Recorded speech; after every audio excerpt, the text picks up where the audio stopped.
Hello friends, આજના વિડીયોમાં આપણે ગેસને લગતી ઘણી માહિતીઓ સાથે જ અનેક એવી ઉપયોગી ટિપ્સ જોવાના છીએ જે તમને ખરેખર ખૂબ જ કામ આવશે. તો એ માટે વિડીયોમાં એન્ડ સુધી બન્યા રહેજો. વિડીયો પસંદ આવે તો વિડીયોને લાઇક કરી ચેનલને સબસ્ક્રાઈબ જરૂરથી કરજો. ચાલો શરૂ કરીએ વિડીયો.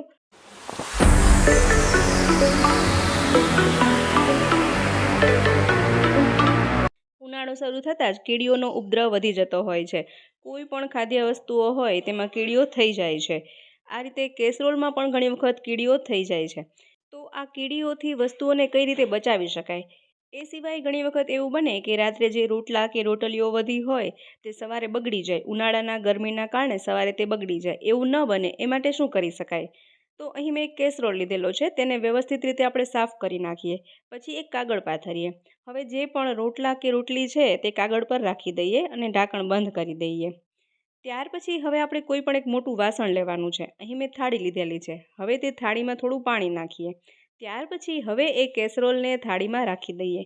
આનાથી શું થશે કે પાણીની ઠંડક મળવાને કારણે રોટલા રોટલી વગેરે ગરમીના કારણે બગડશે નહીં. એ સિવાય આમાં કીડીઓ પણ નહીં થઈ શકે, કારણ કે આમાં પાણી ભરેલું છે તો કીડીઓ પણ પાણીમાં આવી નહીં શકે. તો આ રીતે રોટલા રોટલી વગેરે કીડીઓથી બચાવી શકાય છે અને ગરમીના કારણે તે બગડશે પણ નહીં.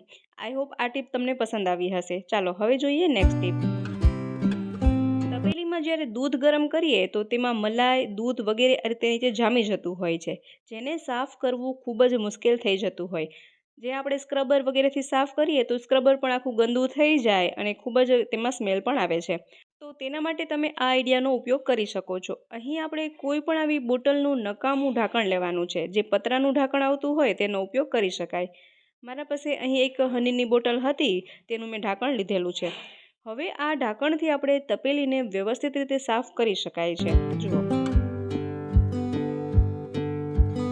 આ રીતે સાફ કરવાથી વાસણ પર લાગેલી મલાઈ કે દૂધ છે તે વ્યવસ્થિત નીકળી પણ જશે, વાસણ પણ ચોખ્ખું થઈ જશે.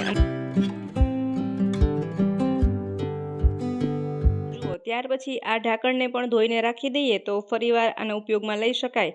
અને ત્યાર પછી જે રીતે નોર્મલી વાસણ સાફ કરતા હોઈએ એ રીતે તપેલીને સાફ કરી નાખવાની છે. જુઓ, તમે જોઈ શકો છો કે એક ઢાંકણથી વ્યવસ્થિત રીતે તપેલી સાફ થઈ ગઈ છે.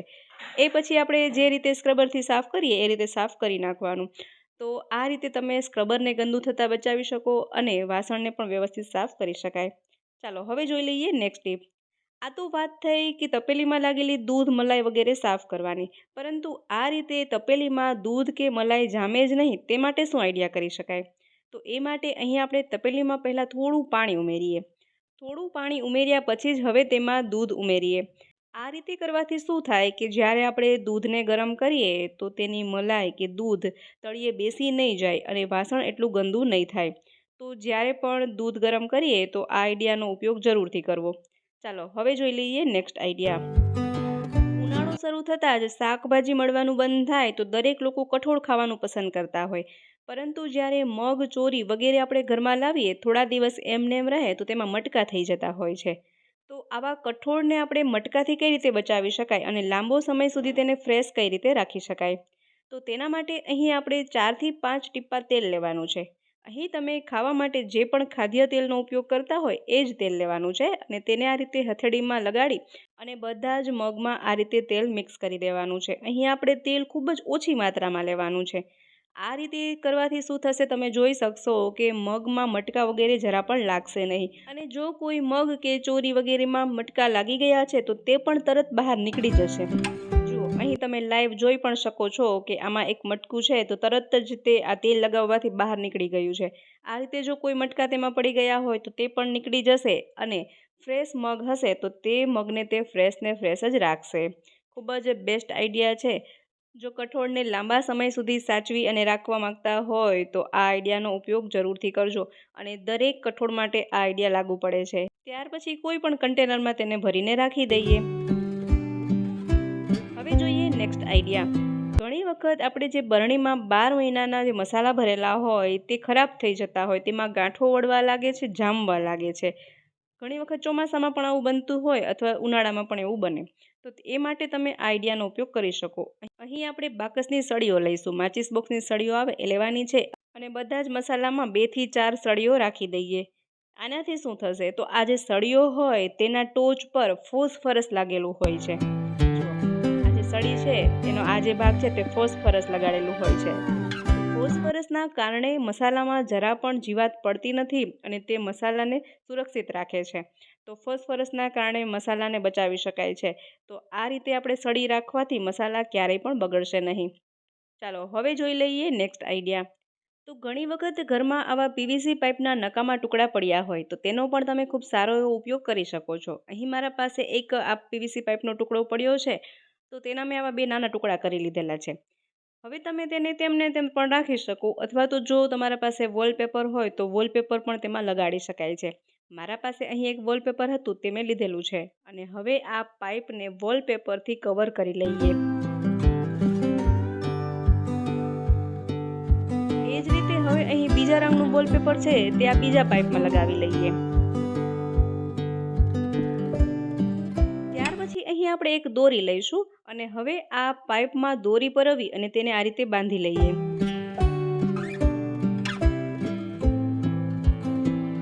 હવે એ જ રીતે બીજા પાઇપમાં પણ દોરી પરવી અને બાંધી લઈએ. જુઓ, સરસ મજાનું એવું સિમ્પલ એવું ઓર્ગેનાઇઝર બનીને રેડી થઈ ગયું છે.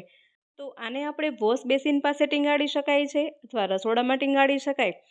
ખૂબ જ સરસ લાગે છે અને આમાં આપણે નેપકિન વગેરે ટીંગાડીને રાખી શકાય છે. જો નેપકિન સ્ટેન્ડ ન હોય તો ત્યારે તમે આવો DIY આઈડિયા કરી શકો છો. ખૂબ જ બેસ્ટ લાગે છે. એવું લાગે જ નહીં કે પીવીસી પાઇપનો ઉપયોગ કરી અને બનાવ્યું હશે. એ ઉપરાંત તેને રસોડામાં પણ ટીંગાડીને રાખી શકાય છે. તેમાં પણ નેપકિન વગેરે લગાડી શકાય. ખૂબ જ બેસ્ટ આઈડિયા છે. હવે જોઈએ નેક્સ્ટ આઈડિયા. ઘણી વખત એવું બને કે ગેસના બર્નર ખૂબ જ ગંદા થઈ ગયા હોય, તેમાં કાર્બન લાગી ગયો હોય, તેના કારણે વ્યવસ્થિત રીતે ગેસ છે તે સળગી શકતો નથી, પ્રજ્વલિત નથી થતો. તેના કારણે રસોઈ બનાવવામાં પણ ખૂબ વાર લાગે અને ગેસ પણ ખૂબ વધારે વેસ્ટ થાય. તો આ બર્નરને આપણે ઘરે જ કઈ રીતે સાફ કરી શકાય? તો એના માટે આપણે સિમ્પલ એવો આઈડિયાનો યુઝ કરવાનો છે. વધારે આપણે તેમાં કોઈ ઝંઝટનું કામ કરવાનું નથી. તો તેના માટે અહીં આપણે એક ડુંગળી લેવાની છે. હવે ડુંગળીના ફોતરા કાઢવાની પણ જરૂર નથી અને ડુંગળીના 2 ટુકડા કરી નાખીએ અને ત્યાર પછી તેમાં થોડું તેલ લગાડીએ. કોઈ પણ તેલ લઈ શકાય. અને ત્યાર પછી હવે આ ડુંગળી વડે બર્નરને સાફ કરવાનું છે. તમે જોઈ શકશો કે આમાં લાગેલો કાર્બન તરત જ તેમાંથી દૂર થઈ જશે. તમે કદાચ જાણતા હશો કે ડુંગળીમાં સલ્ફેટ તત્વ રહેલું હોય છે. તો સલ્ફેટના કારણે બધું જ કાર્બન દૂર થઈ જશે અને ગેસ પણ વ્યવસ્થિત રીતે પ્રજ્વલિત થઈ શકશે.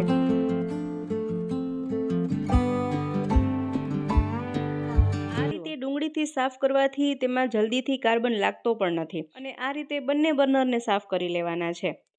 આનાથી શું થશે કે વ્યવસ્થિત રીતે ગેસ સળગી શકશે. તો તેના કારણે રસોઈ પણ જલ્દી થઈ જશે, ગેસની બચત પણ થશે અને જલ્દીથી બર્નર ખરાબ પણ નહીં થાય અને બર્નરને બહાર સાફ કરવા માટે, રિપેર કરવા માટે આપવા પણ ન પડે. તો જ્યારે પણ એવું લાગે કે આના જે પણ હોલ્સ છે બધા જે પણ તે ઢકાઈ ગયા છે અને તેમાં કાર્બન લાગી ગયો છે, તો આ રીતે ડુંગળીનો ઉપયોગ અચૂક કરજો અને તમે તરત જ જોઈ શકશો કે જે ગેસ ધીમો થઈ ગયો છે તે વ્યવસ્થિત રીતે સળગવા લાગશે અને બર્નર ચોખ્ખા થઈ જશે.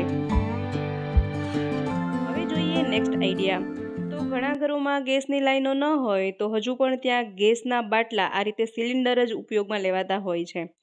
પરંતુ તમને ખબર છે કે સિલિન્ડર પર આ અલગ અલગ જે અંક લખેલા હોય તે શું દર્શાવે છે?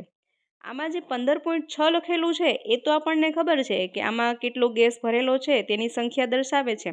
પરંતુ અહીં એક પટ્ટામાં જે ABCD અને અમુક અંક દર્શાવેલા હોય તે શું દર્શાવે છે? એ કદાચ બધાને માહિતી હોતી નથી. તો ચાલો આપણે એ જાણી લઈએ.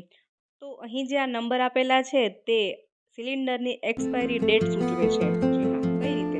અને આ ABCD જે લખેલું છે તેનો શું મતલબ છે પહેલાં એ જાણી લઈએ. તો જો અહીં એ લખેલો હોય તો એનો મતલબ છે જાન્યુઆરી, ફેબ્રુઆરી, માર્ચ. બીનો મતલબ છે એપ્રિલ, મે, જૂન. સીનો મતલબ છે જુલાઈ, ઓગસ્ટ, સપ્ટેમ્બર. અને ડીનો મતલબ છે ઓક્ટોબર, નવેમ્બર, ડિસેમ્બર. અને બાજુમાં જે અંક આપ્યા છે તે સાલ છે, વર્ષની સાલ બતાવે છે 2025. તો અહીં આ સિલિન્ડર પર લખ્યું છે C25. એનો મતલબ છે જુલાઈ, ઓગસ્ટ, સપ્ટેમ્બર અને 2025. 2025ની સાલ અને સપ્ટેમ્બર મહિના સુધી આ બાટલાને ઉપયોગમાં લઈ શકાશે. ત્યાર પછી તે એક્સપાયરી થઈ જશે. તો એક્સપાયરી ડેટ થઈ ગયા પછી આ સિલિન્ડરનો ઉપયોગ કરવો ખૂબ જ જોખમકારક ગણી શકાય. અહીં મારા પાસે એક જૂનો બાટલો પડ્યો હતો, તેમાંથી મેં આ શીખવ્યું છે. અહીં આ સિલિન્ડરની ડેટ પણ એક્સપાયરી ડેટ છે. તો આને ઉપયોગમાં ન લેવો જોઈએ. છતાં પણ જો ઉપયોગમાં લઈએ તો કોઈ પણ દુર્ઘટના થઈ શકે છે. તો જ્યારે પણ સિલિન્ડર બોટલ ખરીદીએ તો તેની એક્સપાયરી ડેટ વાંચીને જ હંમેશા લેવું જોઈએ, જેથી કોઈ પણ દુર્ઘટનાથી બચી શકાય છે. આ સિલિન્ડર વિશેની આ માહિતી તમે જાણતા હતા કે નહીં તે મને કમેન્ટ બોક્સમાં જરૂરથી જણાવજો. ચાલો ગેસ સિલિન્ડર અંગેની હવે આપણે નવી માહિતી જાણીએ. ઘણી વખત આપણે રસોઈ બનાવતા હોય અને ત્યારે અચાનક જ સિલિન્ડર બોટલ ખતમ થઈ જાય, ગેસ ખતમ થઈ જાય, તો આપણે અડધી રસોઈ એમને એમ રહી જાય. તો રસોઈ બનાવતી વખતે અચાનક જ ગેસ સિલિન્ડર ખતમ ન થઈ જાય તેના માટે આપણે શું કરી શકીએ? તેના માટે અહીં આપણે એક સિમ્પલ આઈડિયા કરવાનો છે કે જેથી આપણે અગાઉ જ જાણી શકીએ કે ગેસ સિલિન્ડરમાં કેટલો ગેસ બચ્યો છે. તેના માટે અહીં આપણે કોઈ પણ એક જાડું કાપડ લઈએ અને તેને પાણીમાં સરસ રીતે બોળી અને નીચોવી લઈએ. અહીં મેં એક ટુવાલનો ટુકડો લીધેલો છે, તમે કોઈ પણ કાપડ લઈ શકો.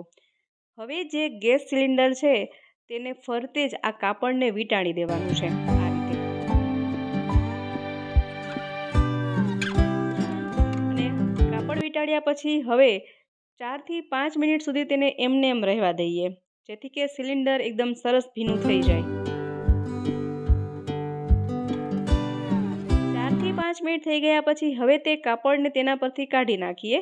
જુઓ સિલિન્ડર અહીં એકદમ ભીનું થઈ ગયું છે. હવે તેને 2 મિનિટ ફરીથી એમને એમ રહેવા દઈએ. 2 મિનિટ એમને એમ રાખવાથી શું થશે કે જેટલા ભાગમાં ગેસ ભરેલો છે, સિલિન્ડરમાં જેટલો ગેસ છે એટલો ભાગ ભીનો રહેશે અને એ સિવાયનો ભાગ છે તે સુકાઈ જશે. એલપીજી ગેસ વજનમાં ભારે હોવાથી તે જલ્દીથી સુકાશે નહીં. જો અહીં આ સિલિન્ડરમાં જેટલા ભાગમાં ગેસ ભરેલો છે એટલો સિલિન્ડર ભીનો છે, એ સિવાયનો જે ખાલી છે તે સુકાઈ ગયું છે. તો આ રીતે તમે અગાઉથી જ જાણી શકો છો કે ગેસના બાટલામાં કેટલો ગેસ ભરેલો છે અને કેટલો સિલિન્ડર ખાલી છે. આ રીતે અગાઉથી જ જાણી લઈએ તો રસોઈ બનાવતી વખતે અચાનક જ ગેસ ક્યારેય પણ ખતમ નહીં થાય અને તમે અગાઉ જ ગેસની વ્યવસ્થા કરી શકો છો. આઈ હોપ કે આ માહિતી પણ તમને જરૂરથી પસંદ આવી હશે. તો મિત્રો આ હતી અમુક એવી માહિતીઓ જે દરેકને ખૂબ જ ઉપયોગી થઈ શકે છે. તો એ માટે આ વિડીયોને વધુમાં વધુ શેર કરજો જેથી કે દરેક લોકો આ માહિતી મેળવી શકે. અને મિત્રો જો આ વિડીયો પસંદ આવ્યો હોય તો વિડીયોને લાઇક કરજો, સાથે ચેનલને સબસ્ક્રાઈબ કરવાનું બિલકુલ ભૂલશો નહીં. ફરી મળીશું નવા વિડીયોમાં નવા જ આઈડિયાઝ સાથે. ત્યાં સુધી જોતા રહેજો આપણી ચેનલ બી ક્રિએટિવ.